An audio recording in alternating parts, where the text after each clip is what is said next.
Hey guys, and welcome back for another tutorial. Today I'm going to be showing you how to make this adorable mini teepee. I'm making this teepee for our elf on the shelf, but it is also well suited for dolls and Barbies. This is a super easy pattern and will be for free over at the blog, which will be linked below as well as the comment section.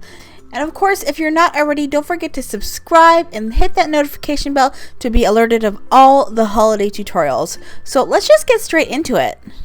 So all you're going to need for this tutorial is some cotton fabric and 4 1/4-inch dowels. I will have those dowels linked over at the blog post. You can get them at most craft stores or even dollar stores. And for the fabric, you don't need much at all. I'm using a muslin fabric just to keep it a little bit more natural. And then I'm going to be using a green buffalo plaid print just to bring in that Christmassy spirit because I am using it for my elf on the shelf. All the pieces that you have seen so far will be listed over at the blog post when you go over and grab the pattern. So if you feel like you're missing anything, don't worry, everything is photographed and they're ready for you, linked down below.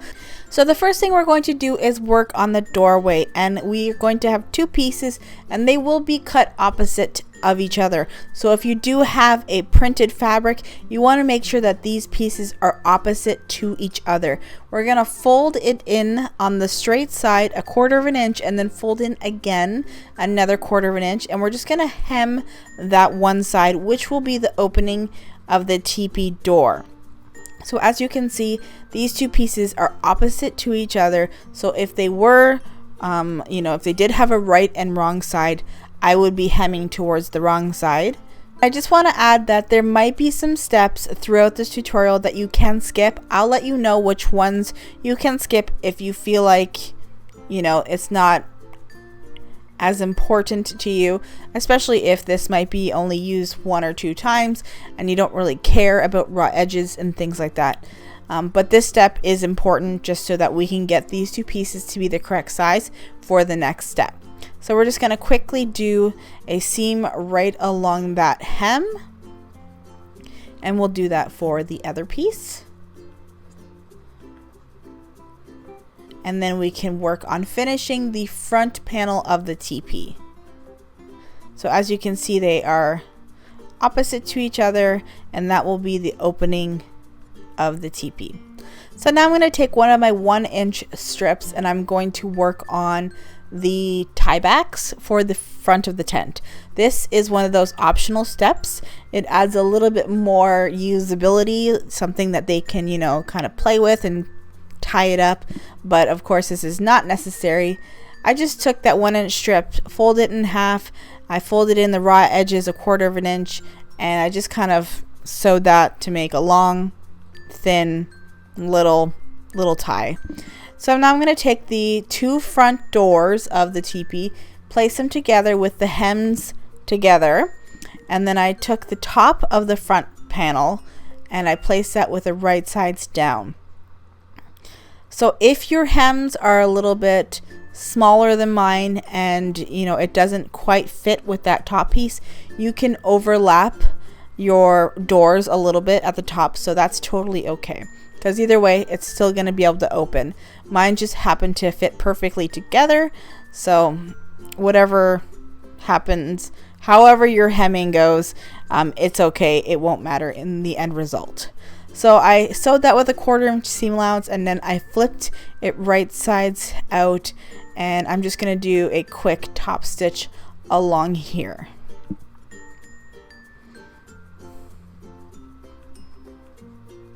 So that will be the front panel finished. And you can already see the front of the teepee coming together. So now I'm going to take the other 4 1-inch strips that we have, and I'm just going to fold them in half and press them. These are going to be the pole insert little slips on the corners of the teepee.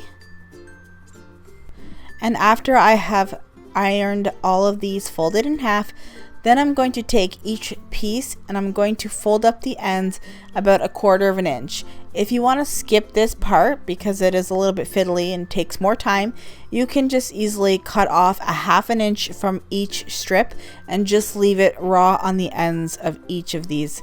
It doesn't really matter in the end result, but it would preserve the longevity if this was being used on a daily basis in just regular play.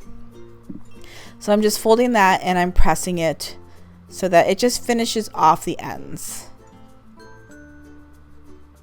Now because I did fold up 1/4 inch, I will be sewing that hem also, just so that when I do go to put the poles in, it doesn't get caught on it. So if you just folded it up and left it like that, then when you go to put the poles in, then it would get hooked on the fabric. So I just did the quick little stitch and then that'll keep that in place.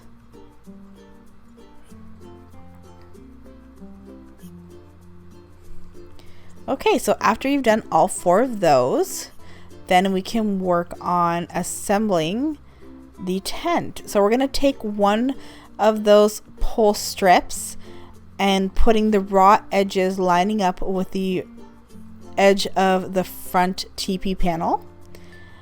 And then we're going to take one of these ties that we created.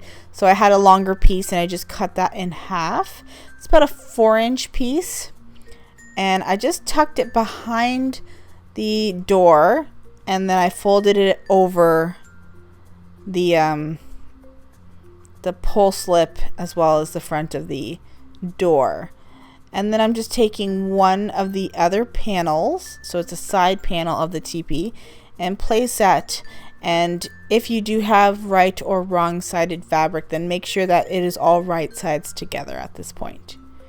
And this is how it'll look once it's sewn. So as you can see, the tie kind of comes in through the back and on top so that we can actually tie the front of the teepee open if we wish. And we'll do the same thing on the other side. I just folded that piece in half to kind of score it just so I can find the center. And then I'll place the other side panel of the tent right sides together and I clip that all into place. And I'm going to do just over about 1/8 of a seam allowance. I don't want to make the seam allowance too big because I want to make sure that my pole will still slip into that little pole slip. If you do have larger poles, so larger dowels, so mine are 1/4 inch, which are a little thin, so you could go with a 1/2 inch pole. I would increase the size of the pole slips, maybe add another 1/2 inch to the measurements. So the pole slips are 1 inch wide, so I would probably go with a 1.5 inch strip to make sure that your poles fit correctly. But I wouldn't use anything larger than a 1/2 inch dowel. Alright, so this is how it is looking. So now we're just going to take the other 2 pole slips and we're just going to place those on the other side of those side panels. So next we're going to take that last panel and we will attach that onto the one side, clipping that into place. And then we'll take the other side of that panel and we'll bring it over to the other side of our teepee. And as you can see, it is now taking shape.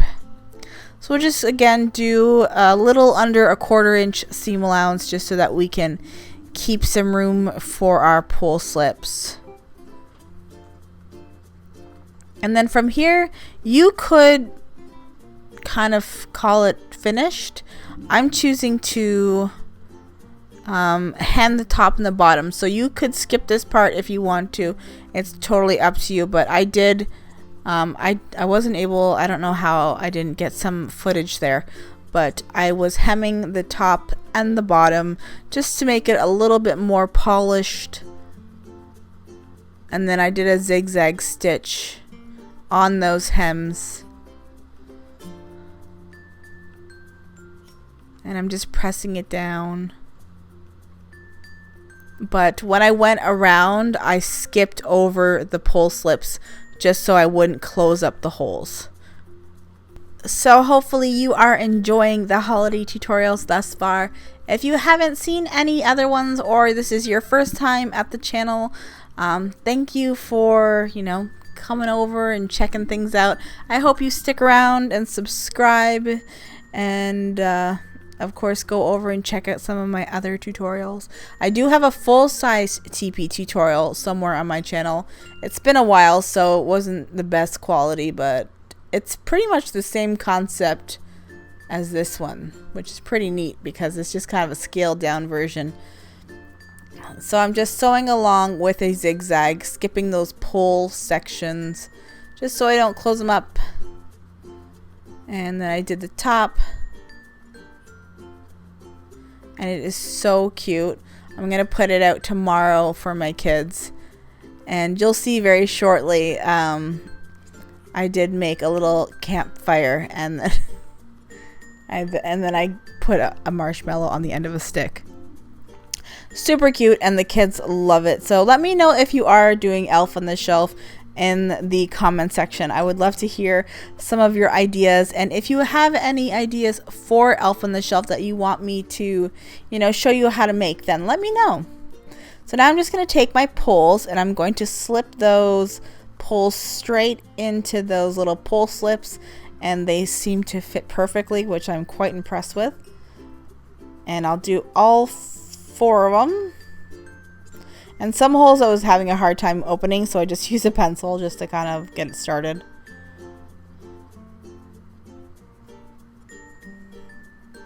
And then to close up the top of it, I'm going to use an elastic band. And then I made another little tie, so the same little piece that I used for the tent tie backs, I'm going to use that to just kind of tie the top to cover up the elastic band. So a lot of it is a little much, like it's not necessary. A lot of this stuff you don't need to do if you don't want to. But if you want to get a little bit more fancy, then the option is there. It's so cute, and if your kids have carpeting, then it'll stay better once it's on the carpet. It's harder to stay on the table just because when you have a full-size tent, the poles kind of help to keep it where it goes, but with the little dowels, it's a little bit more tricky. But once you get it shaped, then it stays pretty good. And then I'm just going to put that little tie right around the top to cover up that elastic. And then I'm just going to show you guys, I figure why not hang out a little bit longer, and I'll show you how I made the little campfire out of real twigs, and then you'll see in the end how it all came together. But how cute is that? Yeah, I'm just going to show you quickly how I made the little campfire, which I just took some really thin twigs. And of course, if it's to scale, then it's like the size of a log, technically. And I'm just using some hot glue to make it into a teepee shape. Again, my footage got cut off, but I used some tissue paper, and I used red and yellow, and I just kind of bunched that up and then chopped into it to make it look fiery, and I glued that into the little campfire, I guess you call it. But yeah, I think it turned out super cute, and if you are doing Elf on the Shelf, go follow me on Instagram and link me in some of your photos. I would love to see them. So thanks so much for watching, and I'll see you guys in my next tutorial. Bye guys!